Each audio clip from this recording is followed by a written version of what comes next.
നമുക്കൊപ്പമുള്ളവർ പെട്ടെന്ന് നമ്മളിൽ നിന്ന് അകന്നു പോകുമ്പോഴുണ്ടാകുന്ന ശൂന്യത അത് വളരെ വലുതാണ്.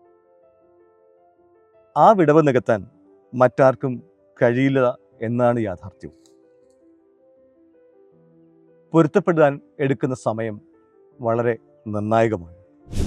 ഒന്ന് നഷ്ടപ്പെടുമ്പോഴാണല്ലോ നമുക്ക് അതിൻ്റെ വില മനസ്സിലാവുക. നമുക്കൊപ്പം ഉണ്ടായിരുന്നവർ നമുക്ക് എന്തുമാത്രം വിലപ്പെട്ടവരായിരുന്നുവെന്ന് അപ്പോഴാണ് നമുക്ക് മനസ്സിലാക്കാൻ സാധിക്കുക. അവർക്ക് വേണ്ടി നമ്മളൊന്നും ചെയ്തില്ലല്ലോ എന്ന ചിന്ത നമ്മളെ വല്ലാതെ വലയ്ക്കും. ഇനിയൊന്നും ചെയ്യാനും കഴിയില്ലല്ലോ എന്നത് വല്ലാത്തൊരു നീറ്റലായി നോവായി ഉള്ളിൽ കിടക്കും.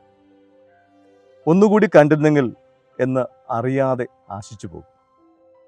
അവർ നമുക്ക് നൽകിയ സ്നേഹം, ലാളന, സംരക്ഷണം അങ്ങനെ ഓരോന്നായി നമ്മുടെ ഉള്ളിലേക്ക് കടന്നു വരും.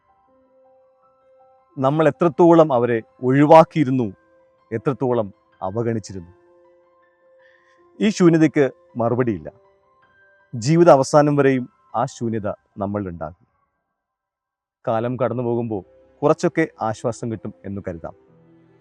നമുക്കൊപ്പമുള്ളവരെ അവർക്ക് നമുക്ക് ചെയ്തു കൊടുക്കാനുള്ളത് അവർ ജീവിച്ചിരിക്കുമ്പോൾ കൊടുക്കാൻ സാധിക്കണം.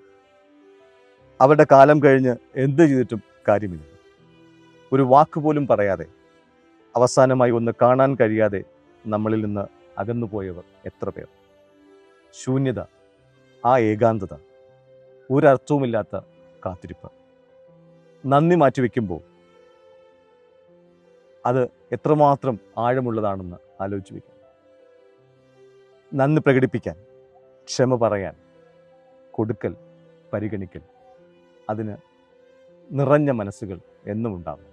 കൂടെ ചേർത്ത് നിർത്തണം.